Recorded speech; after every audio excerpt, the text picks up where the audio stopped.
Hi guys, Mark here again. Sorry if you just jumped onto the false start. Let me do it again, and this time I won't slide off the Periscope screen so we can keep things going.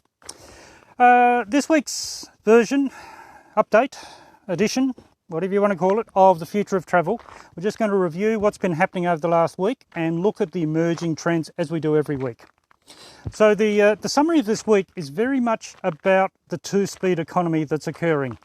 Here I am in the French Alps, surrounded by mountains and beautiful weather, 35 degrees, forests are looking great, tourism's starting to happen quite well. Here in a very low COVID area, we are expecting what are called red days over the next couple of weekends. Red days are those days where the traffic is so bad that there could be a couple of 100 kilometres of traffic jam on the highways. There is that many people travelling.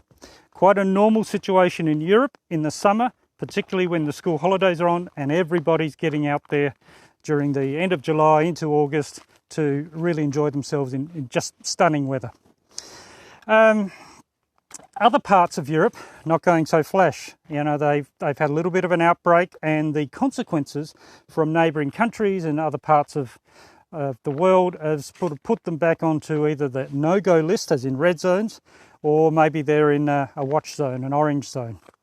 The recent mini explosion around Catalonia, around Barcelona there in Spain, has seen that. A client of ours, for instance, was popping over to Spain from the UK, waited to the last minute to see what was happening, booked her flight on Saturday afternoon. 3 hours later, UK government announces that she'll be facing a 14-day quarantine when she returns, effective 6 hours hence. So, do I have a great week's holiday and then quarantine at home for the next 14 days during summer? In the end, she decided not to. She cancelled, which led to a really interesting situation. The airlines seem to have got the message about changes in booking behaviour and instant cancellation, money back in her account within hours. Really good cancellation policies. And we're seeing a lot of this, a lot of people booking and cancelling. It's annoying the tourism industry quite a lot because they never know whether people are coming up. And this expectation of a refund, or not even payment or even deposits, is now the norm for a lot of that last minute booking sort of situation. Longer stay stuff is still a little bit different. There's still expectation that you'll come and stay for a bit longer, and the pressure of being having to force to change your plans or anything, or even face quarantine, is sort of a little bit more manageable when you're in a country for a little bit longer. So we're not seeing that quite as much in that medium to longer stay activity. And so, you know, our client decided, oh, okay, fair enough. Spain's off this week. I've still got a month's worth of holidays. I'm now going to find another travel corridor region. So travel corridors have really started kicking in. So this is two countries where the quarantine arrangements, the entry and exits are quite streamlined. You might have to have tests, but there's not necessarily any quarantine period when you're coming back home or into the new country. So this client decided to book herself into France, booked it a few days, paid for a ticket. Prices were up and down all around the shop, varied between 100 quid and about 400 quid depending on the day. Very difficult to sort of predict and understand what's going on. Again, lots of last minute changes, not quite minute by minute, but pretty volatile pricing. It's likely that when she hits in France, because she's coming out of the UK, she'll probably do a test, COVID test, and they'll be tracking her, and she'll be obliged to record where she's staying, etc. So from the operator's point of view, from our point of view, from a travel agent's point of view, we had to make sure that a little bit more information was available up front, and it was easy to find as to contact telephone numbers, addresses and things like that. So if your travel agents, hotels, airlines are asking for a bit more information, that's okay. You know what's going on. The authorities are trying to track it. And the reason they're doing so is because if people are not obeying the rules and the laws, there's a much higher chance of these outbreaks getting out of control. We are seeing that down in my home country of Australia, down in Victoria particularly, where the outbreak has got pretty bad. Overnight, they announced 729 new positive COVID people in just one state. It promoted a sudden change from some of the other states. There's a much greater lockdown, insistence on the use of masks. Even in Greater Sydney had a little bit of an outbreak, not 700, but I think they found an extra 20. And the neighbouring state of Queensland just said, oh, okay, nobody from Sydney's allowed to come here across the border. Last minute, sudden changes. Great. Not much fun. People are arriving at the airports on a flight and being told, sorry, you can't come into the state or the country and we're going to fly you back. So completely upsetting a lot of plans.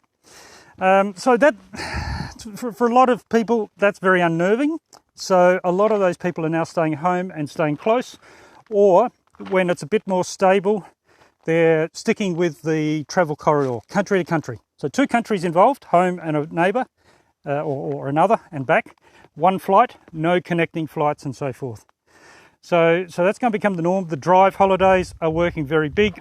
Obviously, as I was talking about before, around parts of Europe, Northern Hemisphere, holidaying in peak summer.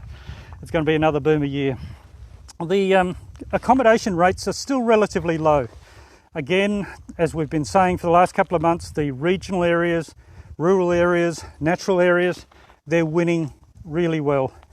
They're picking up a lot of business over city places. The occupancy in hotels in city still very, very low. Nobody wants to go in very crowded areas, places where they're likely to get stuck in crowds or indoors or even air-conditioned air.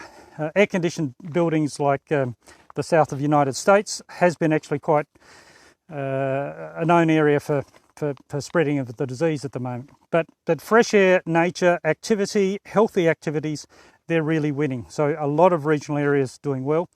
The rates, as I mentioned, not necessarily over the top. The 3, 4, 5 months worth of no business, the hoteliers are saying, let's get some business in this year. Let's not try and miss out on that booking because we've put our rates up to last year's prices. So again, I've been talking to hoteliers, are very, very busy. Apartment owners, B&B owners, lots of bookings and at decent rates. So again, they're grabbing the business while they can, because we can't tell with this disease whether there's going to be another great outbreak or what people are going to do. So so back onto that Victorian situation in Australia where the outbreak's been occurring, the military have been involved in door knocking people and checking people that have tested positive, that they're isolating at home. And they're finding a large number of these people have actually been going off to work and not abiding by the quarantine. Really disappointing, spreading disease like that. And this stuff spreads very quickly and the economic impact has just been huge. In the last week and a half, the EU has agreed on some massive stimulus programs that's going to be rolled out amongst the members and how it's going to be spread. They're taking a lot of debt to make that happen.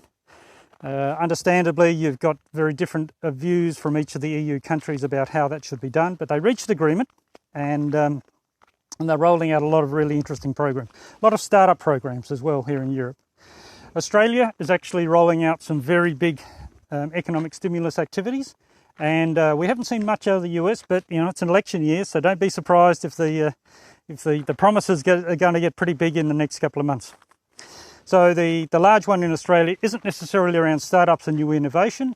It's been a lot around construction and the mainstream labour using activities rather than necessarily technical and new innovation.